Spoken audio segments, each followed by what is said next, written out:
What's up, everybody? As mentioned before, I have been buying several 3D STL files from Etsy recently. This particular style or model I picked up from a seller by the name of Landspeeder Luke, and it is like a sci-fi storage room. He had some great pictures posted up on his Instagram and on the actual Etsy post.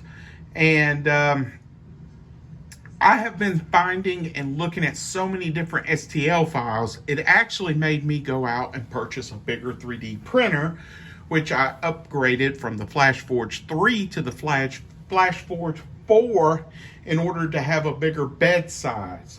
Now, there are some printers out there that have a whole lot bigger beds, but the FlashForge series is basically like a plug and play. I'm not good with software. I'm not good with mechanics. I'm not good at building stuff. I make it as I can go, and I use Google and YouTube a lot when I have hiccups. But I specifically started seeing stuff that I wanted to make. However, I could not on my FlashForge 3 because of the bed size. So picked up the FlashForge 4, played with it, got it set up, and let me tell you, it's completely different to me to the FlashForge 3. It's got a bigger bed, so that means you got to level the bed a lot more often, it seems like. For me, it's a little bit more difficult, but I'm very happy because I was able to create what you're going to see right here. Now, right now I have, let's see if we can get this kind of down some, just to give you an idea, because of course I have no type of studio and we do this at the dining room table. So that is giving you an idea of how big this is, and each part is in a different section. As you can see, you've got 1, 2, 3, 4, 5, 6, 7, 8, 9, 10 sections. That's including each corner piece right there and there. And I'll show you a closer look here momentarily, but I just wanted to show you the size it is with a 6-inch Star Wars figure, that being Star Wars Darth Maul, and then Spirit from the G.I. Joe Classified series. And now, to me, it could work great with any genre, whether it's Star Wars, G.I. Joe, Action Force, Marvel Legends. This could be Tony Stark's work area for making Iron Man. It's whatever you want to make of it, and that's the cool thing with make-believe stuff. So let's get the figures out of the picture right quick so we can show off the actual diorama. Now, there's another piece that came, which was the floor piece. It had a smaller one and a bigger one. I had issues printing the floor piece. I think it was mainly because I'm still getting the kinks out of my new printer. But I'll be honest with you, I didn't really care for the floor. It looked great, but it wasn't what I was going to utilize, because I can make my own floor out of insulation foam. Another good thing to use for sci-fi floors is the filters for aquariums. They come in a grid-like pattern, sort of like that, and those work good. But enough with that. Let's take a look at the actual sections. So you have a section like this. It's basically just a wall with a floor piece, and it just can go static against something, and you can have a whole hallway full of those, like going down your hallway or corridor. Also, be advised, I use several different filaments to make these, and you'll see how the color changes are different. It's just different filaments. I'm planning on painting this whole thing soon, so don't be alarmed when you see like that's some sort of sparkly blue. This is a bad filament color that I used that just gave me a lot of problems. But anyway, that grid pattern is seen a lot in the Star Wars lore and world, but this is just a standard wall piece right there. So we have that, and the way this is in sections, you can actually make this as big or as small as you want. So like, for instance, let's go ahead and get this corner piece to show you. So there it is right there. And that's a corner piece. And you can actually make this smaller if you wanted to. Just depending on how big you want your diorama to be, how long you want it, how deep. So yeah, there's just a ton of different things you can do with it. But let's get that corner piece back over here. So you have this piece right here. It has shelves on it, has the bottom, has the top. And you'll see I use a raft, so there are rough edges. And I was having issues with adhesion to the bed. A lot of issues. But again, I'm working with a new printer. But I can sand those out, and they're on the back end, so I'm not too concerned with that. Let's get this one out of the way. Then you have this one right here. I will tell you, be careful with these lips. You'll see them right there and right there.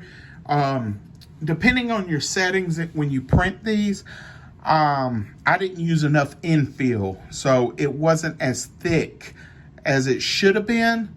So I made them thicker, but beforehand they weren't as thick, so they were kind of brittle and they broke off. But you can see right there, it's a lot better. But there's slots to fit rifles on. There's shelves, and this is like a deep computer-like screen. Places to, you know, put pistols, whatever you want. A peg system, which is kind of reminiscent of the way his action figure stands that he develops. It's like a little digital, you know, whatever background you want it to be.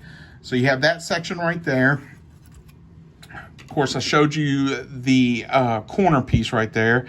That section is identical to that section. Let's see. You have this section right here, which again is a place you could put several pistols. This is a flat shelf right here. This is just some slots to put long stuff, you know, like rifles or, you know, exploratory gear, anything you would really want. And so you have that.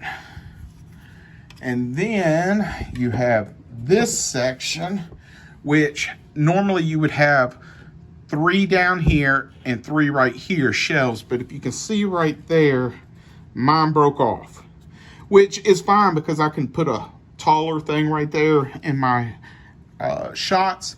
Here's an actual flat workbench right here. But yeah, I just wanted to show you that is no fault of the model. That's more of when you're slicing something. Oh, and let me point out, you see these strings right here? Again, I'm working on a new printer.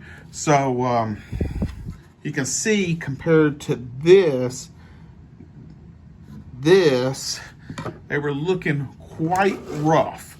And a heat gun or razor blade can fix that. But again, that's no fault of the designer or the model itself. That's more in your slicing software. So you got a workbench right here, and then you have these separate drawers, and you print the drawers actually separate from the big piece, and they are operational. All 3 of them can come out. You have drawers that are just like this, where it's long and hollow. And then you've got drawers like this that are broken up into 2 sections with a wall divider in the middle. So you have those. Now the next piece that you have that also has drawers is this one right here. So it has the top rack right here to put military, stormtrooper helmets, whatnot. And then right here, I've seen in a couple pictures, that's where a rifle was sitting, kind of in that slanted part. You could put like stickers or printer paper to show that it's scanning whatever's on the bottom right here. You can do whatever you want with these. I mean, if it's a sci-fi type thing that you're doing, and you can see there's some stuff in the drawer. And these, I believe they called them Geebles or Jeebles, I don't know. But they are, and again, these haven't been painted or anything like that. But you can see that's what it looks like on the raft. And that's what it looks like off. And basically I saw pictures where people had these glued on there, and it was like an electronic lock to keep some of the drawers closed. So that was pretty dope right there.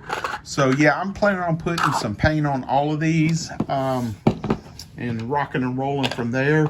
But this would work great in any type of genre, whether it is sci-fi, military. It's just a great file, and it's called the storage unit, if I'm not mistaken. And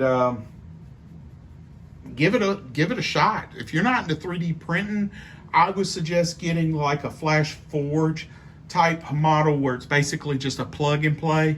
You can get some other models that are a heck of a lot cheaper. However, you got to build those out of the box, which is fine if you buy anything else, but there's a lot of stuff that can go wrong if you don't build it correctly. There are tons of YouTube videos out there that can help you, but just wanted to show this off. I've also got some park benches I'm going to show off here in another video, and I've also got, and I'll try to post in the description and a picture of the seller of these designs on each one. But I've got park benches made up. I've also got, it's like a sci-fi setting area for a cantina.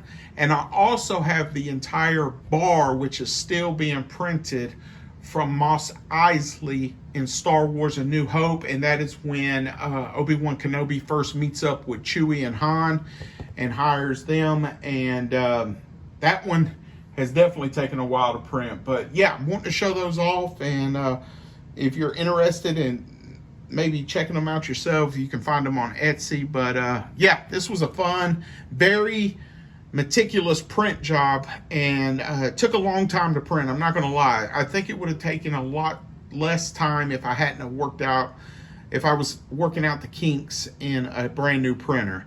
But yeah, there it is. Hope you like it. Later.